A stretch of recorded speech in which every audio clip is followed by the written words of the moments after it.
Hello friends, कैसे हैं आप सभी लोग। आई होप आप लोग बहुत अच्छे होंगे और आपकी तैयारी भी बहुत अच्छी होगी। और केवल 2 महीने का ही टाइम रह चुका है आपके पास। 7th में का आपका एग्जाम है। मार्च अप्रैल ये 2 ही मंथ रह चुके हैं। जमकर पढ़ाई कीजिए, मस्त तरीके से, पूरी तरीके से मेहनत कीजिए। लेकिन आप लोग अपना पूरा 100% दीजिए और कोशिश यही कीजिए कि कैसे भी करके सिलेक्शन लिया जाए, ठीक है। क्योंकि नीट का जो 7th में है उसकी डेट बहुत नज़दीक आ रही है। जैसे जैसे दिन बीतते जा रहे हैं डेट आती जा रही है, ठीक है। तो बस इतना ही है। और आप इस चैनल पर आते हो, इसके लिए बहुत बहुत धन्यवाद आपका। मेरा कोशिश यही रहती है कि आपको जो नीट की जो बायोलॉजी है उसको सिंपल वे में समझाया जा सके। मतलब एनसीईआरटी में जो लैंग्वेज लिखी है उसको सिंपल डायग्राम में यहाँ पर प्रोवाइड किया जा चुके। इसीलिए मैं पूरी मेहनत करता हूँ और इसीलिए मुझे वीडियो को लाने में थोड़ा टाइम लग जाता है। लेकिन पूरी कोशिश करूँगा कि आपकी वीडियो जल्दी जल्दी आ जाए, ठीक है। तो बस आप लोग कमेंट कर दिया करें, ठीक है। चलिए देखते हैं यहाँ पर। आज हमें जो टॉपिक देखना है उसका नाम है गायनोइशियम। गायनोइशियम जिसे हम फीमेल रिप्रोडक्टिव पार्ट बोलते हैं। गायनोइशियम में 3 पार्ट देखने को मिलेंगे। एक तो पिस्टिल होता है, दूसरा ओव्यूल्स जिसे हम मेगास्पोरेंजियम भी बोलते हैं, तीसरा हमें देखना है एम्ब्रियो सैक, जो कि एनसीईआरटी के अकॉर्डिंग है। पिस्टिल में अगर बात करोगे तो मोनोकार्पेलरी भी मिलती है और मल्टीकार्पेलरी भी मिलती है। मतलब एक पिस्टिल भी मिल सकता है और कई सारे पिस्टिल भी मिल सकते हैं फ्लावर के अंदर। अगर एक पिस्टिल किसी फ्लावर के अंदर आपको देखने को मिल रही है तो उसको हम किसे क्या बोलते हैं, मोनोकार्पेलरी। अगर कई सारी पिस्टिल आपको एक फ्लावर को देखने को मिल रही हैं तो वो किस कैटेगरी में आता है, मल्टीकार्पेलरी, ठीक है। जो यहाँ से क्वेश्चन उठाने वाला क्वेश्चन है, देखो सिनकार्पस और एपोकार्पस ये क्वेश्चन पूछे जाते हैं, इंपॉर्टेंट है इस टॉपिक से। तो पूछते हैं व्हाट इज सिनकार्पस। तो सिनकार्पस में क्या होता है, मोर देन वन पिस्टिल में बी फ्यूज्ड। एक से ज्यादा पिस्टिल हो और वो फ्यूज कर जाए तो उसको हम किस कैटेगरी में रखते हैं, सिनकार्पस की कैटेगरी में रखते हैं। आप डायग्राम देख रहे होंगे, ये किस कैटेगरी में, सिनकार्पस। लेकिन एपोकार्पस, एपोकार्पस में क्या होता है, मोर देन वन पिस्टिल में बी फ्यूज फ्री। मतलब यहाँ पर जो पिस्टिल होंगे वो एक से ज्यादा तो होंगे लेकिन वो फ्री रहेंगे, अलग अलग रहेंगे। मतलब फ्लावर, आप इसको ऐसे भी समझ सकते हो, एपोकार्पस को मल्टीकार्पेलरी भी बोलते हैं क्योंकि दोनों ही सेम है ना। इसमें भी आप देखो मल्टीकार्पेलरी है लेकिन इसमें जो पिस्टिल है वो अलग अलग है, फ्री है, ठीक है।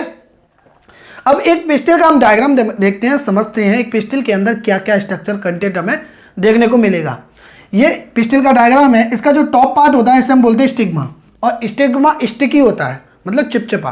क्यों होता है ये चिपचिपा, क्योंकि जब पोलन ग्रेन्स आते हैं तो इस पर आसानी से चिपक जाए, ठीक है। और ये ट्यूब पार्ट आपको दिख रही है इसे हम बोलते हैं स्टाइल। क्या बोलते हैं, स्टाइल बोलते हैं। स्टाइल का मतलब क्या है, यहाँ पे स्टाइल कनेक्ट करती है स्टिग्मा को और ओवरी को, ये भी हम बोल सकते हैं, ठीक है। लेकिन जो सबसे इंपॉर्टेंट पार्ट है पिस्टिल का वो है ओवरी। क्या है, ओवरी।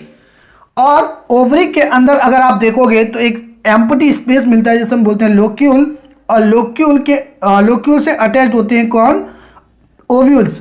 लोक्यूल जो स्ट्रक्चर है वो ओवरी के अंदर मिलता है और जो लोक्यूल से अटैच होने वाला स्ट्रक्चर है वो कौन है, ओव्यूल्स स्ट्रक्चर है, ठीक है। ओव्यूल्स अटैच होते हैं लोक्यूल से by the help of placenta.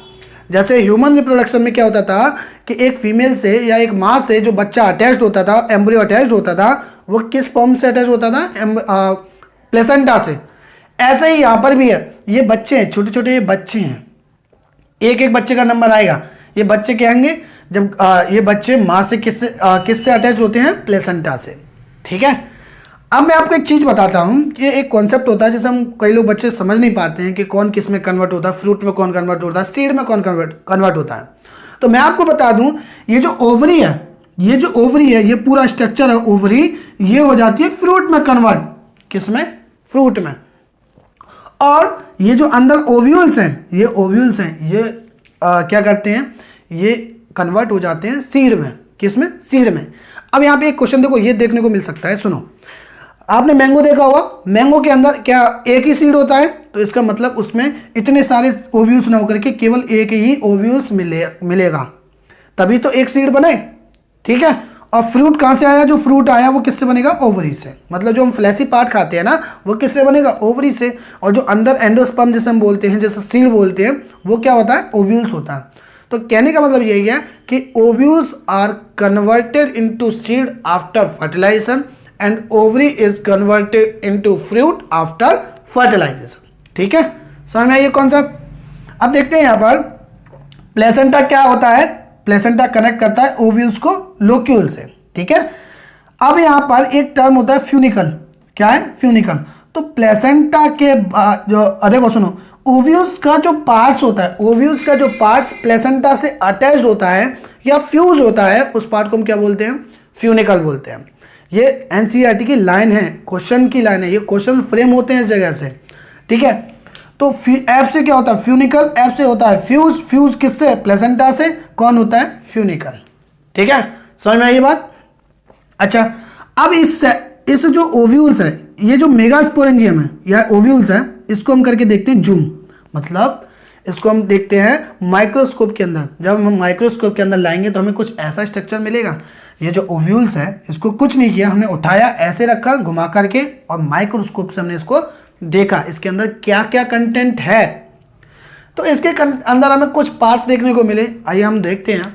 Funicle आप समझ ही गए होंगे, ओव्यूल्स का जो वो ओव्यूल्स का वह पार्ट्स जो कि प्लेसेंटा से फ्यूज होता है उसे हम फ्यूनिकल बोलते हैं, और फ्यूनिकल के जस्ट नीचे वाला जो पार्ट होता है उसे हाइलम बोलते हैं। यहाँ पर ये जो सेंटर में आपको दिख रहा है उसे हम एम्ब्रियो सैक बोलते हैं। इसके आउटर में जो मेम्ब्रेन होती है उसे हम आउटर मेम्ब्रेन और इनर मेम्ब्रेन, यहाँ पर मेम्ब्रेन ना बोल करके हम इंटेग्यूमेंट बोलते हैं। लेयर क्या बोलते हैं? लेयर। तो outer integument and inner integument, बाहर वाली लेयर को आउटर इंटेग्यूमेंट, अंदर वाली लेयर को इनर इंटेग्यूमेंट बोलते हैं। ठीक है, ये क्या करती है? ये जो लेयर है ये कवर करती है किसको? एम्ब्रियो सैक को। लेकिन एक क्वेश्चन यहां से ये फ्रेम होता है कि what is the micropyle. Micropyle क्या है? तो आपको बताना है। देखो, एम्ब्रियो सैक को कवर करने के लिए दो लेयर हैं, खूब बढ़िया सी मोटी लेयर है, जिनका नाम आउटर और इनर इंटेग्यूमेंट है। ये इंटेग्यूमेंट क्या करती हैं? एम्ब्रियो सैक को एक जगह पर कवर नहीं करती हैं, जिसे हम बोलते हैं माइक्रोपाइल। इस जगह पर आप देख रहे होंगे, यहाँ पर ओपनिंग है, यहाँ पर ये इंटेग्यूमेंट आपस में ज्वाइंट नहीं है, तो ये कौन सा पार्ट होता है? माइक्रोपाइल पार्ट हम इसको बोलते हैं। इसका फंक्शन क्या है? इसका फंक्शन है कि जो पोलन ट्यूब आएगी ना, वो यहीं से पास होगी। पोलन ट्यूब जब आएगी तो वो यहीं से पास होगी। कहां से? माइक्रोपाइल से। ठीक है, तो ये क्वेश्चन पूछा जाता है कि पोलन ट्यूब किस रीजन से अंदर जाती है, उस रीजन का नाम क्या है? माइक्रोपाइल। ठीक है, अच्छा, अब आ जाते हैं एम्ब्रियो सैक के बारे में। एम्ब्रियो सैक में, एम्ब्रियो सैक का मतलब क्या है? एम्ब्रियो मतलब बच्चा, एम्ब्रियो मतलब बच्चा, भ्रूण। ठीक है, और सैक मतलब थैला। सैक मतलब क्या होता है? थैला। तो आप कह सकते हो कि ये एम्ब्रियो सैक बनेगा आगे जाके, इसके अंदर एम्ब्रियो बनेगा तो उसको कवर करने के लिए थैला है। या कह सकते हो कि जो रेड कलर की आप सेल है, रेड कलर की सेल्स, इसे हम बोलते हैं क्या? Egg cell. क्या बोलते हैं? Egg cell. तो इसको कवर करने के लिए एक थैली है, एक पाउच लाइक स्ट्रक्चर है, उसको हम क्या बोलते हैं? सैक। तो उसे हम बोलते हैं एम्ब्रियो सैक। एम्ब्रियो को कवर करने के लिए क्या होती है? Embryo sac. ठीक है, इसके अंदर कई सेल्स होती हैं, इसके अंदर कई सेल्स देखने को मिलेंगी। यहाँ पर एक सेंट्रल सेल मिलेगी और एक एग सेल मिलेगी, फिर सिनर्जिक सेल्स भी मिलती हैं, और कई सारी सेल्स होंगी, लेकिन उन सेल का नंबर भी है। पूछता है कि एम्ब्रियो सैक के अंदर कितनी सेल होती हैं, कितने न्यूक्लियस होते हैं। नीट का फेमस क्वेश्चन है, पिछले 2-3 साल में पूछ चुका है।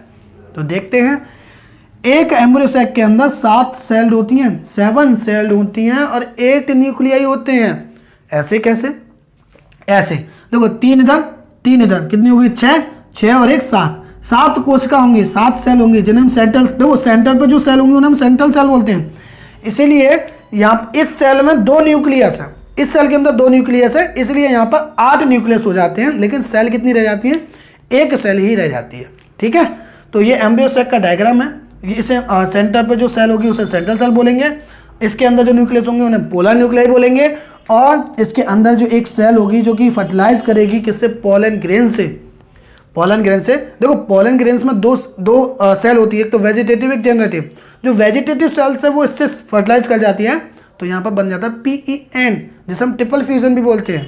ठीक है, और एक बार न्यूक्लियस यहाँ पे वेजिटेटिव ने यहाँ पे फ्यूजन किया और जनरेटिव सेल्स ने यहाँ पर फ्यूजन किया, इस जगह पर 2 फर्टिलाइज हो गए, इसलिए हम इसे बोलते हैं डबल फर्टिलाइजेशन। ठीक है, इस चीज को हम आगे भी पढ़ेंगे, मैंने थोड़ा सा यहाँ पे समरी में बता दिया। ठीक है, तो यही था इस टॉपिक में बस।